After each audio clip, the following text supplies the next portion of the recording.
उत्तराखंड के अंदर मुसलमानों को क्या अब खतरा है? क्या मुसलमानों के लिए पोस्टर्स जारी किए जा रहे हैं और ये कहा जा रहा है कि लफ्ज़ जिहाद को लेकर चलते हुए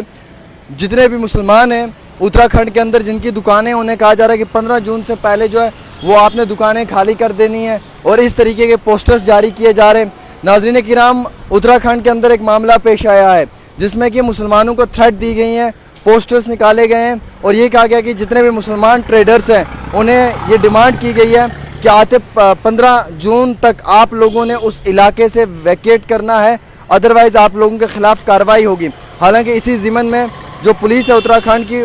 FIR भी लगा दी है उन लोगों के ख़िलाफ़ जिन लोगों ने ये पोस्टर्स को डिस्प्ले किया है परोला टाउन के अंदर। मैं आपको ये बताना चाहूँगा कि ये पोस्टर्स वो पोस्टर्स हैं जिनसे मुसलमानों को थ्रेट दी जा रही हैं, जिनसे मुसलमानों को उत्तराखंड के अंदर ये कहा जा रहा है कि आप ये इलाका छोड़ दें, आप यहाँ पे जो ट्रेडिंग का काम कर रहे हैं या जो आप तिजारत का काम कर रहे हैं आप अपनी दुकानें बंद कर दें। और इसी हवाले से मैं आपको ये भी बताना चाहूँगा कि इसमें कई सारे पोस्टर्स भी जो हैं वो जारी किए गए हैं, जिसके बाद वहाँ इंग्लिश बूस्टर में खास क्या है? ये इंग्लिश स्पीकिंग कोर्स पर मुबनी उर्दू और कश्मीरी तर्जुमे के साथ साथ एक कन्वर्सेशन किताब है। बच्चों को रटा लगा कर याद करने की ज़रूरत नहीं बल्कि इंस्ट्रक्शन से ही उनकी स्पीकिंग एबिलिटी बूस्ट होती है। इसमें वही कंटेंट है जिसका हम डेली लाइफ में इस्तेमाल करते हैं। कलर प्रिंटिंग के साथ साथ 3 ज़ुबानों में ग्रामर है। अगर आप इस किताब को मंगवाना चाहते हैं तो दिए गए नंबर पर राब्ता करें। वहाँ पे प्रोटेस्ट भी हुआ था और वहाँ पर कई सारे लोगों ने डिमांड की थी कि उनकी जानों की हिफाजत बिल्कुल भी नहीं है। इन पोस्टर्स में जो है वो शॉप्स के ओनर्स का नाम लिखा हुआ है और उसके साथ साथ लफ्ज़ जिहाद जैसे अल्फाजों का भी इस्तेमाल किया हुआ है और वार्निंग दी गई है कि आपने इस इलाके को बहुत जल्द वेकेट करना है, अदरवाइज़ आपके ख़िलाफ़ कार्रवाई भी की जा सकती है। हालांकि इस पोस्टर्स में जो थ्रेट है वो एक थ्रेटनिंग मैसेज भी दिया गया है। और नाज़रीन किराम, मैं आपको ये भी बताना चाहूँगा कि अभी फ़िलहाल मुसलमान जो हैं वो करंटली वहाँ पे 30 से 40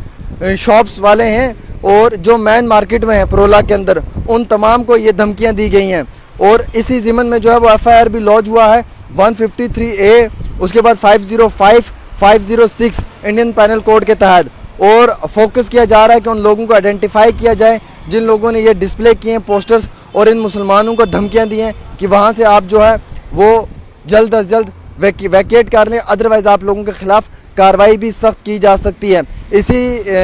इवज़ में एक मुसलमान लड़की जो है उसने ये कहा है कि फ़िलहाल के तौर के ऊपर उसकी जान को भी ख़तरा है और एक 23 साला मोटरसाइकिल मैकेनिक जिसका नाम जतिंदर सानी है और एक 24 साला शख्स जिसका नाम उबैद